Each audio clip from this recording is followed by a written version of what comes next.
और बात करते हैं 370 की। जी हां, 370 हटने के 3.5 साल बाद कश्मीर घाटी की फिजा पूरी तरह बदल चुकी है। धरती की जन्नत कही जाने वाली घाटी बम बारूद बंदूक के मनहूस साए से निकलकर खुशियों की रौनक से गुलजार हो रही है। श्रीनगर में मौजूद बेहद खूबसूरत और दिलकश ट्यूलिप गार्डन भी इसकी गवाही दे रहा है, जहां पर इस बार रिकॉर्ड पर्यटक पहुंच रहे हैं। और इतना ही नहीं, श्रीनगर में 3 दशक बाद रामनवमी के मौके पर भी शानदार शोभा यात्रा निकाली गई। कश्मीर की बदलती फिजा पर देखिए हमारी एक खास रिपोर्ट।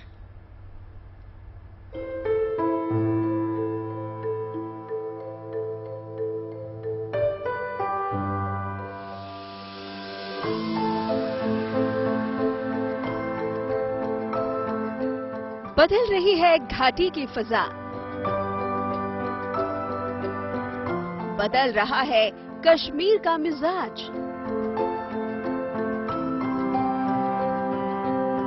33 साल बाद जन्नत हुई आबाद।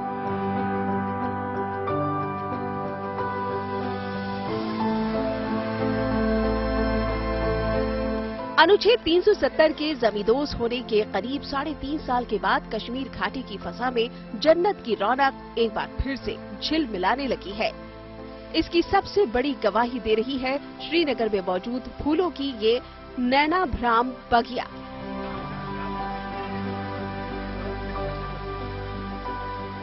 जिसे पर्यटक ट्यूलिप गार्डन के नाम से जानते हैं।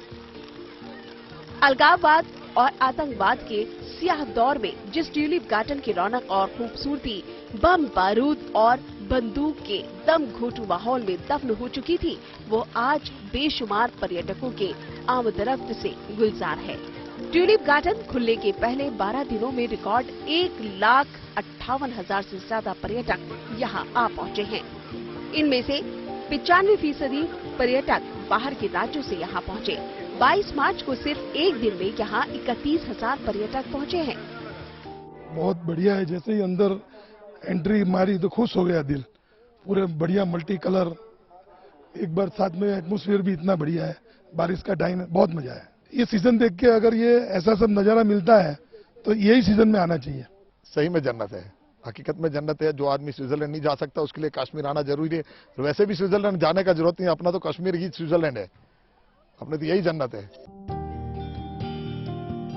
जबरवान हिल और डल लेक के बीच 52 हेक्टेयर में फैले ट्यूलिप गार्डन में 68 किस्मों के करीब 16 लाख फूल पर्यटकों के आकर्षण का केंद्र बने हुए हैं। इसकी अलौकिक खूबसूरती का दीदार करने के लिए हर रोज करीब 25,000 पर्यटक यहाँ पहुँच रहे हैं।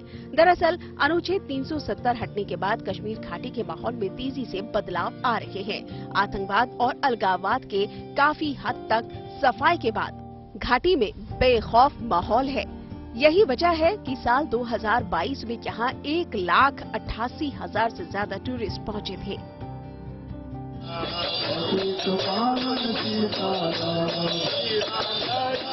घाटी के बदलते माहौल की सबसे बड़ी गवाही है रामनवमी के पावन अवसर पर श्रीनगर में निकली ये शोभा यात्रा।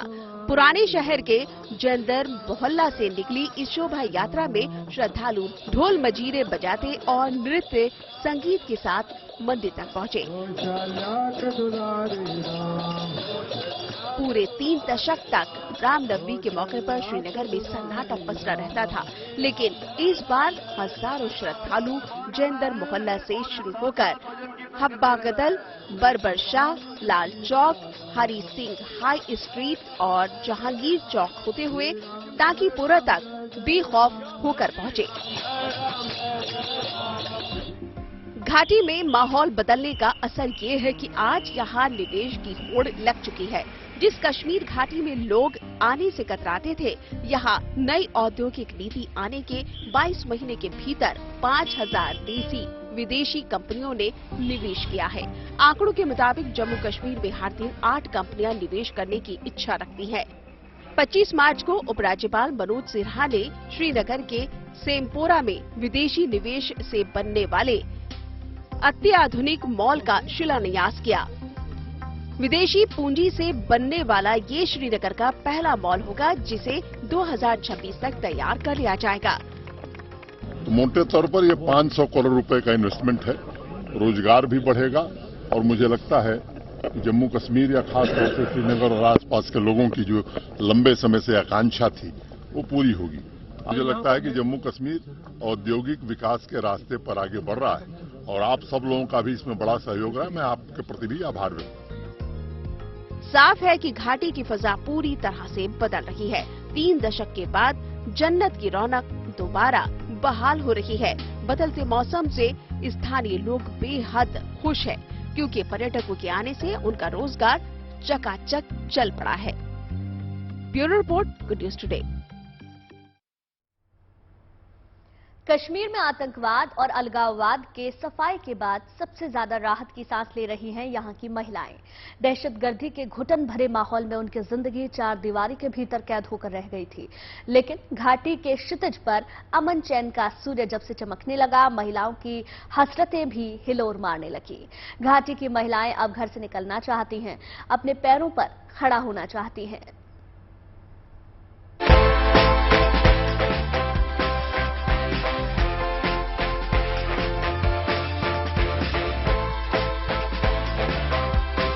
आतंकवाद के सफाई और बेखौफियत का माहौल नुमाया होने के बाद कश्मीर घाटी की महिलाओं की हसरतें हिलोरे मार रही हैं।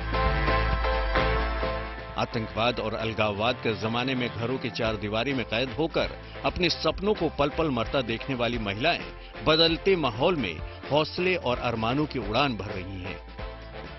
जुमे के जुमे पत्थरबाजों का बेखौफ उत्पात देखने वाली घाटी अब विमेन एम्पावरमेंट का खुशगवार दौर देख रही है। बांदीपोरा के सुंबल में चलने वाले एहसास टेलरिंग सेंटर में सिलाई कढ़ाई सीखने वाली महिलाएं की लगन बता रही है कि बदले माहौल में वो खुद को भी बदलने का बीड़ा उठा चुकी हैं। पिछले 4 सालों से यहाँ पे लड़की बैठी रही थी, कुछ हासिल ही नहीं कर सकते थे। अब हमें ये सेंटर मिला, हम बहुत शुक्रगुजार हैं, ताकि हम भी अपने लिए कुछ कर सकते हैं। कि जितनी कैपेबिलिटी होगी उस हिसाब से सीखेगा, बट ये बहुत ज़्यादा अच्छे से हमें सिखाती है, कोऑपरेट है हमारे साथ बहुत। हम इनके बहुत शुक्रगुजार हैं, इन्होंने हमें यहाँ पे ये सेंटर प्रोवाइड किया। इससे हम लोग सेल्फ इंडिपेंडेंट बन सकते हैं। अपनी फैमिली को ये थोड़ा सपोर्ट करेंगे, अपने पैरों पे थोड़ा खड़ा हो जाएंगे, तो इससे क्या होगा कि हमारी सोसाइटी है थोड़ी सी आगे बढ़ जाएगी। इस टेलरिंग सेंटर में दूर दूर के गांव की महिलाएं पहुंच रही हैं और ट्रेनर की मदद से सलवार सूट से लेकर लहंगा, चुन्नी और हर तरह के परिधान की कटिंग और स्टिचिंग का हुनर सीख रही हैं। सिलाई कढ़ाई के काम में निपुण हो जाने के बाद ये महिलाएं खुद के रोजगार का सृजन करेंगी और अपने पैरों पर खड़े होकर घर के खर्चे में हाथ बटाएंगी। इस तरह के ट्रेनिंग सेंटर घाटी में आजकल खूब फल फूल रहे हैं। राजौरी के मनकोट में ऐसा ही एक नया एम्ब्रॉयडरी सेंटर खुला है, जहाँ फिलहाल 20 महिलाएं बड़े ही चाव से 3 महीने का क्रैश कोर्स कर रही हैं। क्षितिज पर सुनहरे सूर्य का दीदार होते ही महिलाएं बेखौफ होकर घर से निकल जाती हैं अपने ट्रेनिंग सेंटर की ओर और पूरे मनोयोग से एम्ब्रॉयडरी का काम सीखती हैं। यहाँ पे हम इस सेंटर में 20 ट्रेनिज लेते हैं, फिर उनको ट्रेंड करके उनको मंथली 1000 रुपीज स्टाइपेंड दिया जाता है एलिमेंट्री स्टेज में। फिर उसके बाद इनको जब ये ट्रेंड हो जाएं तो इनकी रजिस्ट्रेशन की जाती है। रजिस्ट्रेशन के बाद फिर इनको डिप्लोमे दिए जाते हैं। जो भी ट्रेंड लड़कियां हैं, ये डिपार्टमेंट की तरफ से इनको स्कीम्स हैं बहुत सारी हमारे डिपार्टमेंट की, वो इनको देनी है। इस तरह के ट्रेनिंग सेंटर में ज्यादातर स्कूलों की ड्रॉप आउट महिलाएं आती हैं। साफ है कि 370 के नामुराद साए से मुक्ति मिलने के बाद घाटी में उम्मीद का नया सवेरा हो रहा है। आतंकवाद और अलगाववाद के खौफनाक दिनों में घर की चारदीवारी में डर और घुटन की जिंदगी जीने वाली महिलाओं की हसीन हसरतें बदलते हालात में हिलोरे मार रही हैं। कुजनी का सेंटर है, तो सबसे पहले हमने बेडशीट निकाली, अब शाल निकाल रहे हैं, तो बहुत अच्छा लगता है हमें। पूरा 20 लड़कियों का ग्रुप है, तो यहाँ दूर दूर से लड़कियाँ आती हैं जो घर पे ऐसे बैठी थी, जिनको कोई काम नहीं था, कोई कुछ नहीं कर पाती थी, तो वो अब यहाँ पे सेंटर पे आती हैं, अच्छे से सीखती हैं और जो अपना कारोबार है आगे हमें डिप्लोमा मिलेगा इसका। हम चाहते हैं कि हम शौक से सीखें और आगे हम कुछ कर सकें, किसी को आगे सिखा सकें हम। दहशतगर्दी की अंधेरी तंग गुफा से निकलकर सुनहरे भविष्य की ओर कदम बढ़ाने की खुशी इन महिलाओं के चेहरे पर साफ महसूस की जा सकती है। Bureau report, good news today. चलिए बात उस बेटी की जिसकी कहानी देश की बेटियों के लिए मिसाल है। हम बात कर रहे हैं हरियाणा की सोनीपत की प्रीति की, जो आज एक हॉकी प्लेयर हैं और अब वो महिला जूनियर हॉकी टीम की कप्तान भी बन गई हैं। खास बात यह है कि प्रीति ने ये मुकाम अपनी जिद, अपनी लगन और अपनी मेहनत के दम पर पाया है। आप भी देखिए प्रीति के संघर्ष की ये कहानी।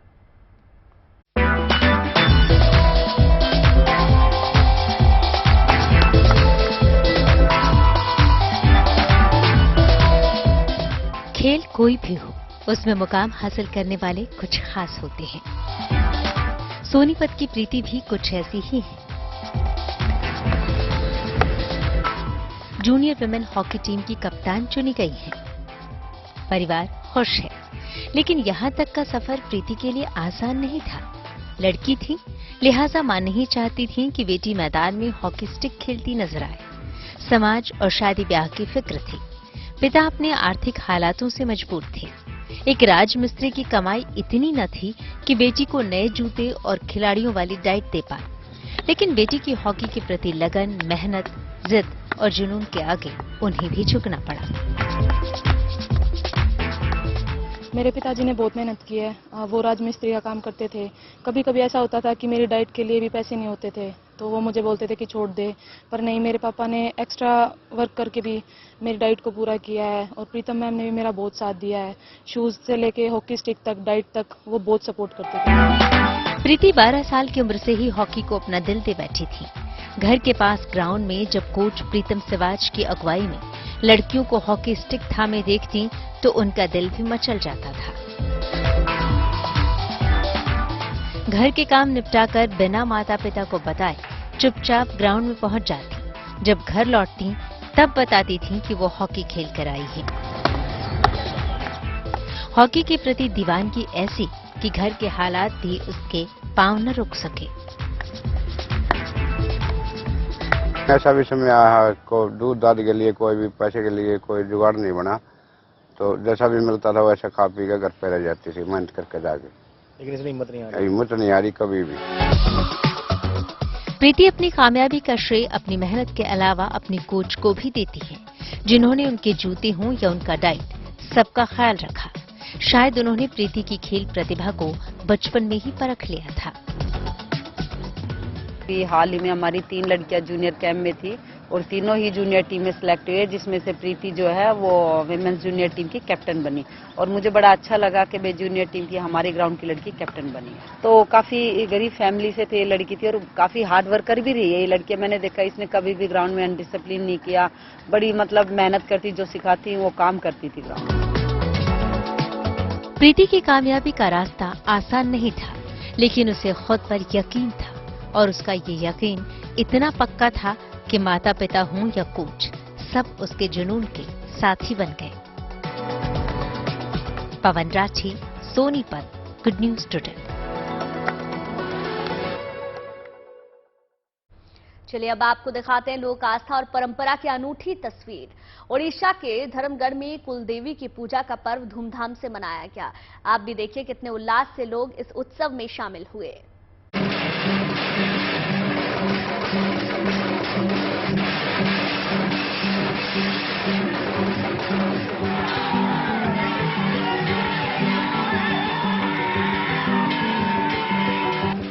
ढोल नगाड़ों की थाप, छाछ मजीरे की गूंज, झूमते नाचते गाते लोग। ये तस्वीरें ओडिशा के धर्मगढ़ की है। पूरा माहौल उल्लास से भरा हुआ है। लोग उत्सव मनाने में जुटे हैं। इलाके में लोक देवी मां भंडार घरनी की सालाना पूजा का चैत्रा पर्व उत्सव धूमधाम से मना रहे हैं। हमारे गांव की इष्ट देवी मां भंडार घरनी का युगों युगों से ये चैत्रा पर्व पालित किया जाता है और इस पर्व में हमारे अंचल के हर निवासी, हर भक्तगण शामिल होते हैं। मां अपने रूप के तौर पर 2 कुंवारी कन्या के ऊपर हर घर में घूमते हैं और हर आदमी का मनोकामना पूरी होती है। चैत्रा पर्व के दरमियान गांव में इष्ट देवी मां भंडार घरनी की यात्रा निकाली जाती है। माता के प्रतीक के रूप में 2 बच्चियों को साथ लेकर लोग जुलूस की शक्ल में पूरे गांव में घूमते हैं और पूजा से जुड़ी रस्में अदा करते हैं। हर साल मंदिर में आते हैं माँ का दर्शन करने के लिए। एक दिन ऐसा आता है चैत के दिन जो कि माँ खुद भक्त के घर जाते हैं घाट के रूप में, कुंवारी कन्या को के भेष में। क्यों बोलते हैं? बोलने से सबका मनोकामना, घर घर जाके मनोकामना पूर्ण करते हैं माँ जा जाके सबके लिए। इलाके में लोक आस्था के चैत्रा पर्व का ये उत्सव कई दिनों तक चलता है। इस दौरान हर तरफ इसी तरह हर्ष उल्लास का माहौल देखने को मिलता है। आधुनिकता के इस दौर में भी इस इलाके में चैत्रा पर्व की अनूठी छटा देखी जा सकती है। दिन से लेकर रात तक लोग हर पल पारंपरिक रीति रिवाज और विधि विधान के अनुसार पूजा पाठ और अनुष्ठान में जुटे नजर आते हैं। Bureau report, good news today. सैलानियों के लिए गुड न्यूज है। गर्मी के सीजन में लोग राहत के लिए हिल स्टेशन का रुख करते हैं। वैसे तो इन दिनों दिल्ली, एनसीआर और उत्तर भारत की अगर बात की जाए तो मौसम खुशनुमा बना हुआ है, लेकिन बारिश और बर्फबारी के चलते हिमाचल का शिमला का माहौल खास तौर से लोगों को आकर्षित कर रहा है। तो वहीं उत्तराखंड में भी गंगोत्री नेशनल पार्क का गौमुख ट्रैक सैलानियों के लिए खोल दिया गया है। तो एडवेंचर टूरिज्म के शौकीनों के लिए सैर सपाटे का ये बहुत अच्छा मौका है।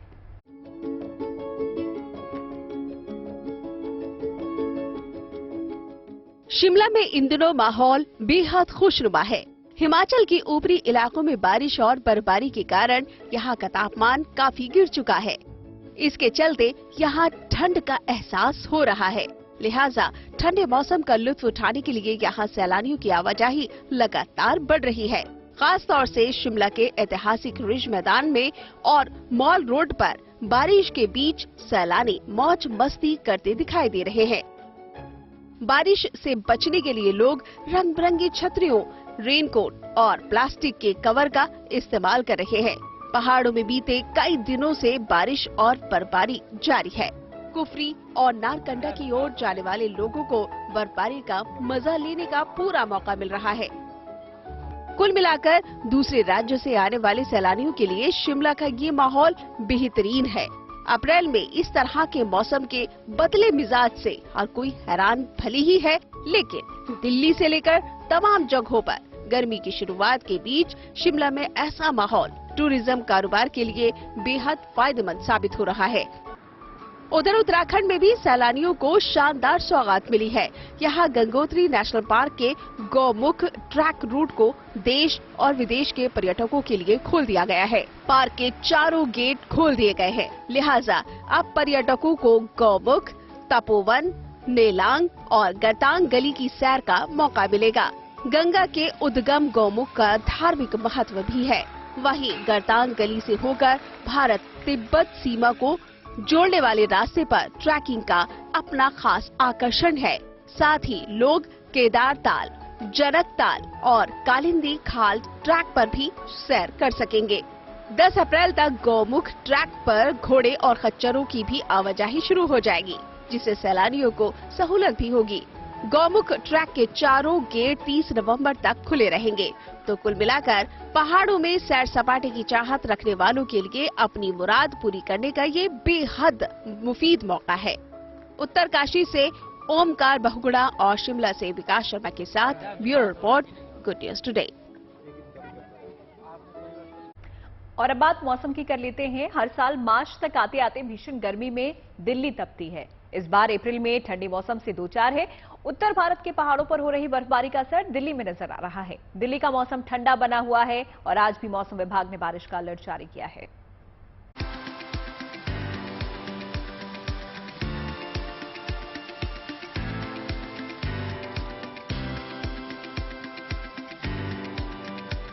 बारिश की हल्की बूंदाबांदी ने दिल्ली के मौसम में मीठी ठंड घोल दी है।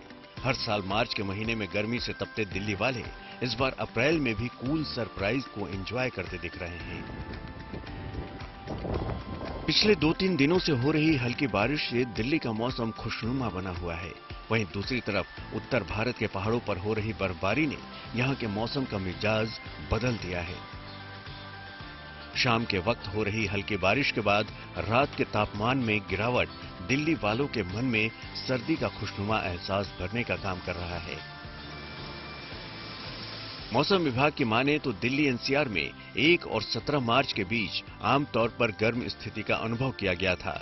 इस दौरान दिन का तापमान लगातार सामान्य से ऊपर बना रहा। अधिकतम तापमान 12 और 15 मार्च को 34 डिग्री पार कर गया, जो औसत से करीब 6 से 7 डिग्री अधिक है। लेकिन फिर मौसम के मिजाज में उलटफेर हुआ। दिल्ली एनसीआर में 20 मार्च की शाम हल्की बारिश हुई और फिर दिन का तापमान सामान्य से करीब 5 डिग्री कम होकर 25.8 डिग्री दर्ज किया गया। लेकिन इन दिनों न्यूनतम तापमान 19 डिग्री पर पहुंच गया है। मौसम पूर्वानुमान एजेंसी स्काईमेट के मुताबिक जम्मू कश्मीर के कुछ हिस्सों पर वेस्टर्न डिस्टर्बेंस बना हुआ है, जिसके असर से मौसमी गतिविधियों में बदलाव और बारिश का सिलसिला जारी है। हल्की बारिश होने की वजह से बीते सप्ताह से ही दिल्ली का मौसम खुशगवार बना हुआ है। भारतीय मौसम विभाग आईएमडी के माने तो आज भी दिल्ली में हल्की बारिश होने के अनुमान है। मौसम विभाग के मुताबिक दिल्ली में अधिकतम तापमान 31 और न्यूनतम तापमान 16 डिग्री सेल्सियस के आसपास रहेगा। Bureau report, good news today. चलिए अब बात अगली खबर की। सिर उठाकर आसमान में अक्सर हवाई जहाज आपने देखे होंगे, लेकिन उसी हवाई जहाज में बैठकर खाने का लुत्फ उठाने का वक्त अब आ चुका है। अब अगर आपका मन हवाई जहाज में बैठकर खाना खाने का करे तो इसके लिए आपको प्लेन का टिकट खरीदने की जरूरत जरा भी नहीं है, बल्कि दिल्ली मेरठ एक्सप्रेसवे का रुख करने की जरूरत है।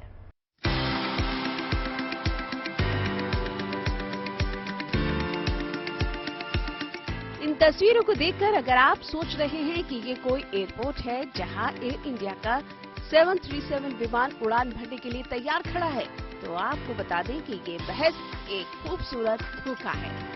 अगर आपका मन हवाई जहाज के अंदर बैठकर परिवार समेत लंच या डिनर करने का है, लेकिन आप हवाई जहाज का सफर नहीं करना चाह रहे हैं, तो परेशान होने की बात बिल्कुल नहीं है, क्योंकि अब बिना फ्लाइट का टिकट लिए आप इसका आनंद ले सकते हैं। इस प्लेन को देखकर आपको लग रहा होगा कि शायद मैं कहीं बाहर की यात्रा करने जा रहा हूं, लेकिन असल में ये प्लेन तो है, लेकिन ये प्लेन उड़ने वाला नहीं है। ये यहाँ पर स्थिर रहेगा और आपको रेस्टोरेंट का आनंद देगा। कैसे, जरा समझिए कि अब तक आपने ट्रेन की बोगी के अंदर रेस्टोरेंट देखे होंगे, अब तक आपने जो है वो बाहर अलग अलग स्टाइल के रेस्टोरेंट देखे होंगे, लेकिन पहली बार आपको एरोप्लेन के अंदर एक बड़ा रेस्टोरेंट मैं दिखाने वाला हूँ। ये दिल्ली मेरठ एक्सप्रेसवे पे पड़ता है और इसके अंदर की जो विशालता है और जो स्थिति है उसे देखकर आप खुद कहेंगे कि शायद इससे ज्यादा अद्भुत कुछ नहीं हो सकता। दिल्ली मेरठ एक्सप्रेसवे पर डासना से करीब 8 किलोमीटर दूर डिडवाली गांव के पास एक्सप्रेसवे पर ये एयरबस रेस्टोरेंट मौजूद है, जिसे एयर इंडिया के पुराने विमान में तैयार किया गया है। इसमें बैठकर आप लंच या डिनर कर सकते हैं, लेकिन फीलिंग फ्लाइट जैसी ही आएगी।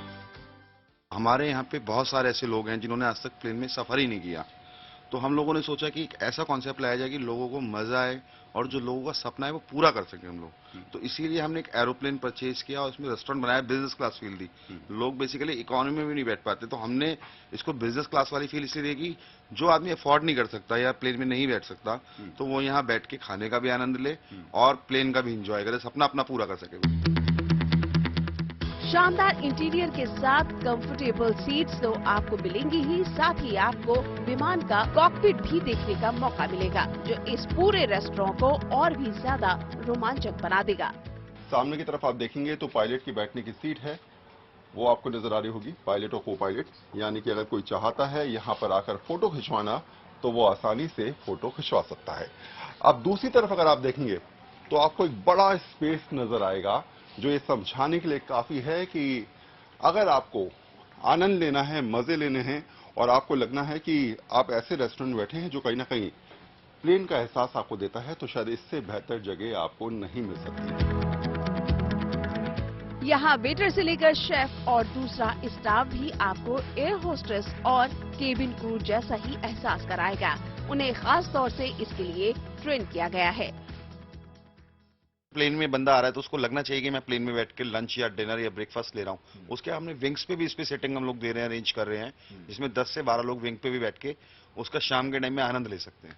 अच्छा, विंग पर भी आप लोग? हाँ जी, विंग पे भी सेटिंग कर रहे हैं हम लोग। अच्छा, एक चीज बताइए मुझे कि आमतौर पर प्लेन में एयर होस्टेस होती हैं, तो यहाँ भी क्या आपने? यहाँ हम लोग प्रॉपर एयर हॉस्टेस रहेंगी यहाँ पे, जो लोगों को खाना सर्व करेंगी, मतलब बिल्कुल फील वही प्लेन वाला है, एयर हॉस्टेस सर्विसेज करेंगी। जो स्टाफ होगा वो भी सारा गर्ल्स स्टाफ होगा। फूडिंग मतलब हमारे जो शेफ्स वगैरह हैं बिल्कुल मतलब सब 5 स्टार लेवल वाले शेफ्स हैं, तो एक अलग ही मजा आने वाला है। हाईवे पर सफर के दौरान अक्सर लोग ढाबों पर रुककर देसी खाने का लुत्फ उठाते हैं, लेकिन दिल्ली मेरठ एक्सप्रेसवे पर आप ढाबे की खाट की जगह हवाई जहाज के केबिन में आप लंच या डिनर दोनों का मजा ले सकते हैं। दिल्ली मेरठ एक्सप्रेसवे पर ये आपको एरोप्लेन रेस्टोरेंट दिखने वाला है। बहुत जल्द इसकी शुरुआत हो जाएगी और इसकी भव्यता ये समझाने के लिए काफी है कि इसके लुक में इस बात का बेहद ख्याल रखा गया है कि कहीं भी जो इसकी नियति है, यानी कि जो इसका बेस है, वो खराब ना हो और लोग आएं, इसके आनंद महसूस करें और कहीं ना कहीं अपने आप को अभिभूत होते हुए नजर आए। कैमरा पर्सन अभिषेक के साथ वरुण सिन्हा, मेरठ। भारत के लिए एक राहत भरी खबर आई है। बीएचयू के एक्सपर्ट ने दावा किया है कि कोरोना की मौजूदा लहर बड़ी मुसीबत की वजह नहीं बनेगी। क्या है कोरोना के बढ़ते मामलों पर बीएचयू के एक्सपर्ट की राय, आपको विस्तार से बताते हैं। दिल्ली, महाराष्ट्र, यूपी, गुजरात और राजस्थान में कोरोना की चौथी लहर का असर दिखने लगा है। कोरोना संक्रमण के दर में हो रहे इजाफे से लोग घबराए हुए हैं, लेकिन वैज्ञानिकों का कहना है कि कोरोना की ये चौथी लहर उतनी खतरनाक नहीं है जितनी कि पहली, दूसरी और तीसरी थी, लिहाजा घबराने की जरूरत बिल्कुल नहीं है।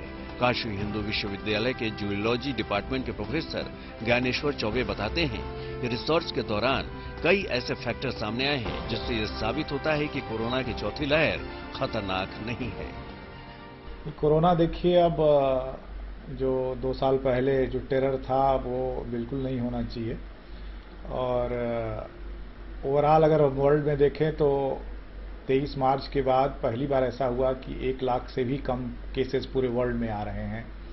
डेथ भी जो है वो 1000 पर डे से कम होकर के 500-600 पे आ गई है। तो ये बहुत इंकरेजिंग फैक्ट है और मुझे नहीं लगता कि कोई बहुत बड़ा एक कोरोना विस्फोट इंडिया में होने वाला है।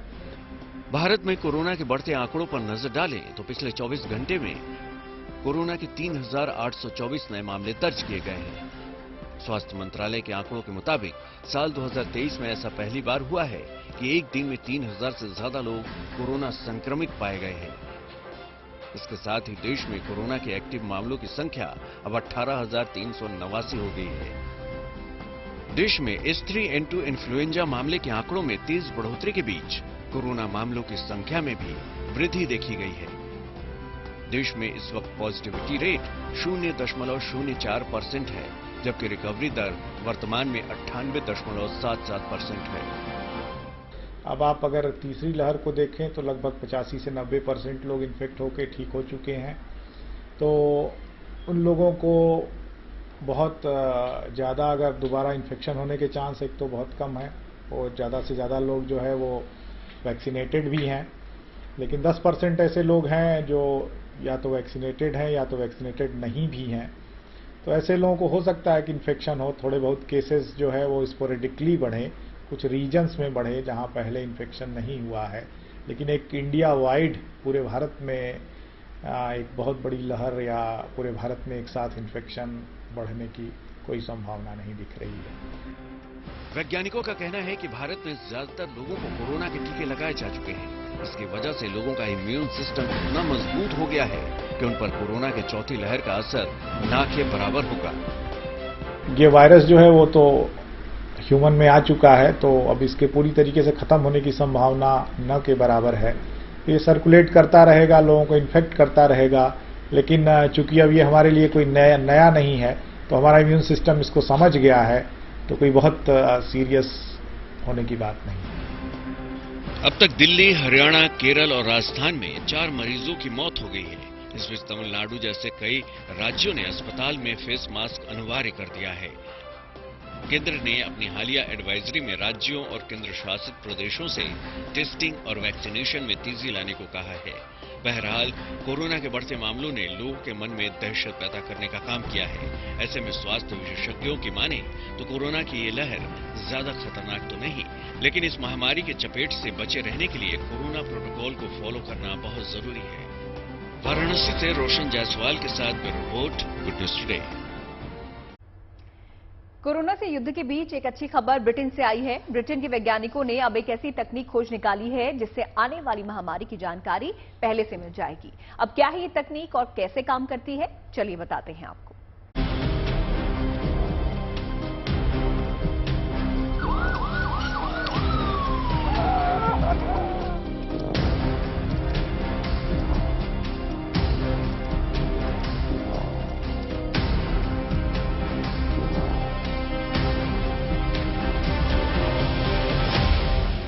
क्या आने वाले वक्त में कोरोना जैसी महामारी का पता लगाया जा सकता है? क्या किसी महामारी को फैलने से पहले ही उसकी रोकथाम की जा सकती है? कोरोना महामारी के बाद ऐसे तमाम सवाल लोगों के जहन में है। जिस तरह से कोरोना ने जिंदगी का पहिया रोका, अब कोई नहीं चाहता कि दोबारा हालात उसी तरह बने। अच्छी खबर यह है कि ब्रिटेन के वैज्ञानिकों ने दावा किया है कि उन्होंने महामारी का वार्निंग सिस्टम तैयार कर लिया है। कोरोना जैसी महामारियों से निपटने के लिए ब्रिटेन में ऐसी तकनीक ईजाद की है जो भविष्य में होने वाली महामारियों की सूचना पहले ही दे देगा। ब्रिटेन के वैज्ञानिकों के फ्यूचर पैंडेमिक के लिए अर्ली वार्निंग सिस्टम बनाया गया है। अब ऐसा नहीं होगा कि कोरोना की तरह कोई बीमारी तेजी से फैले और उसे रोकने में दुनिया की हालत खराब हो जाए। चेतावनी मिलने से महामारी के हिसाब से समय रहते ही वैक्सीन या दवा बनाई जा सकेगी। अर्ली वार्निंग सिस्टम यानी पूर्व चेतावनी देने वाला सिस्टम। ये अर्ली वार्निंग सिस्टम जेनेटिक है। ये सिस्टम सटीकता के साथ बता देगा कि कौन सा रेस्पिरेटरी वायरस खतरनाक रूप ले सकता है। ये सिस्टम रेस्पिरेटरी वायरस और माइक्रोबायोम इनिशिएटिव का पता लगाया जा सकेगा, ताकि ऐसी डीएनए सीक्वेंसिंग टेक्नोलॉजी बनाई जा सके जो वायरस, बैक्टीरियल और फंगल प्रजातियों के फैलने और भविष्य में आने वाली महामारियों का पता कर सके। इसमें influenza virus, respiratory syncytial virus, corona virus और दूसरे पुराने पैथोजन का पता लगाया जा सकेगा। अभी तक अर्ली वार्निंग सिस्टम की मदद से रेस्पिरेटरी वायरस के 2000 जीनोम सीक्वेंसिंग की जा चुकी है।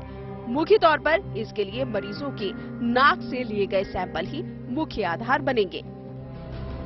ब्रिटेन के कैम्ब्रिजशायर के वेलकम सेंगर इंस्टीट्यूट में वैज्ञानिकों की टीम ये अर्ली वार्निंग सिस्टम बना रही है। ये सेंटर जेनेटिक रिसर्च और डीएनए सीक्वेंसिंग करने वाली दुनिया की सबसे बेहतरीन जगह है। इंस्टीट्यूट इस कोशिश में लगा है कि अर्ली वार्निंग सिस्टम को इतना सस्ता और आसानी से उपलब्ध होने वाली तकनीक के रूप में डेवलप किया जाए, ताकि दुनिया की हर देश को इस सिस्टम को देकर वायरस पर निगरानी रखी जा सके। Bureau report, good news today. और चलिए अब बात राम की नगरी अयोध्या की कर लेते हैं। अयोध्या में राम मंदिर निर्माण का काम तेजी से चल रहा है। रामनवमी पर अयोध्या का उत्साह भी दुनिया ने देखा। बीते दिनों चंद्रपुर से सागौन की लकड़ियों की खेप भी पहुंची है। अब जो जानकारी सामने आ रही है उसके मुताबिक इन लकड़ियों से राम मंदिर में दरवाजे बनेंगे।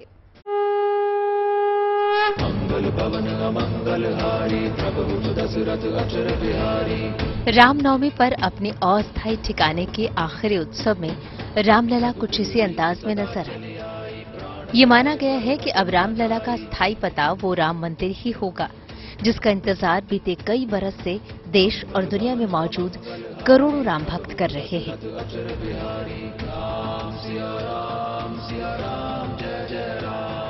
2024 मकर संक्रांति का वो लम्हा होगा जब माना जा रहा है कि राम मंदिर के पट खुलते ही रामलला के दर्शन उनके भव्य और दिव्य मंदिर में हो सकेंगे। मंदिर को 1000 साल के लिहाज से तैयार किया जा रहा है। यही वजह है कि राम मंदिर में एक एक चीज, एक एक सामान सोच समझ कर लगाया जा रहा है, फिर चाहे वो मंदिर का डिजाइन या फिर इसमें लगने वाले मटेरियल, फिर चाहे मंदिर के लिए राजस्थान से मंगवाए गए खास किस्म के लाल पत्थर या फिर मूर्तियों के लिए नेपाल से लाई गई शालिग्राम की शिलाएं। इतना ही नहीं, अब तो दरवाजों और खिड़कियों के लिए भी महाराष्ट्र के चंद्रपुर से सागौन की लकड़ियां खास तौर पर पहुंच चुकी हैं। हालांकि ये पहली खेप है। इसके लिए बाकायदा चंद्रपुर और बल्लार शाह में न केवल शोभा यात्रा निकाली गई बल्कि काष्ठ पूजन की रस्म अदायगी भी निभाई गई। सूत्रों की माने तो चंद्रपुर से आई सागौन की इन लकड़ियों के जरिए राम मंदिर के 42 दरवाजे इन लकड़ियों से बनाए जाएंगे। ये सभी दरवाजे मंदिर में एंट्री के लिए होंगे। इसमें 5 मुख्य दरवाजे होंगे: सिंह द्वार, नृत्य मंडल द्वार, रंग मंडप द्वार, कौली द्वार और गर्भगृह द्वार होंगे। ये सभी दरवाजे इन्हीं सागौन की लकड़ियों से बनाए जाएंगे। इसके अलावा इन दरवाजों और चौखट पर नक्काशी कर मोर, कलश, सूर्य, चक्र और फूल बनेंगे। मंदिर के गर्भगृह की सजावट भी सागौन की लकड़ियों पर नक्काशी कर होगी। अब किसी के मन में भी सवाल उठ सकता है कि सागौन की लकड़ी का इस्तेमाल क्यों? तो इसकी एक नहीं कई वजह है जो साइंटिफिक यानी वैज्ञानिकता की कसौटी पर परखी हुई है। सबसे बड़ी खासियत यह है कि सागौन में टेक्टोनिक ऑयल नाम का केमिकल पाया जाता है। टेक्टोनिक ऑयल की वजह से 600 साल तक दीमक नहीं लगते। सागौन में रबड़ और तेल की मात्रा ज्यादा होने से इसके फाइबर मजबूती से आपस में जुड़े होते हैं। इस पर धूप और बारिश का असर भी न के बराबर होता है। सागौन की इन्हीं खूबियों के कारण श्री राम जन्मभूमि तीर्थ क्षेत्र ट्रस्ट ने इन लकड़ियों की खोज का जिम्मा फॉरेस्ट रिसर्च इंस्टीट्यूट देहरादून को सौंपा था, जिसने चंद्रपुर की सागौन की लकड़ियों को इस्तेमाल के लिए सुझाया था। एफआरआई की रिपोर्ट में है कि सागौन की लकड़ियों की उम्र 1000 साल होती है। सागौन की इन लकड़ियों का इस्तेमाल राम मंदिर से पहले भी देश की कई बड़ी और नामी इमारतों में हो चुका है। इसमें संसद भवन के दरवाजे, खिड़की और interior designing, archaeological of survey India की नई इमारत में, सतारा सैनिक स्कूल के दरवाजे, खिड़कियां और इंटीरियर डिजाइन में, नवी मुंबई के डीवाई पाटिल स्टेडियम में। सागौन की लकड़ी की खूबियां न केवल उसे खूबसूरत बनाती हैं बल्कि उसे कीमती भी बनाती हैं। अब रामलला के दरबार और मंदिर में इनकी मौजूदगी अपने पहचान की एक नई इबारत लिखने वाली है। Bureau report, good news today.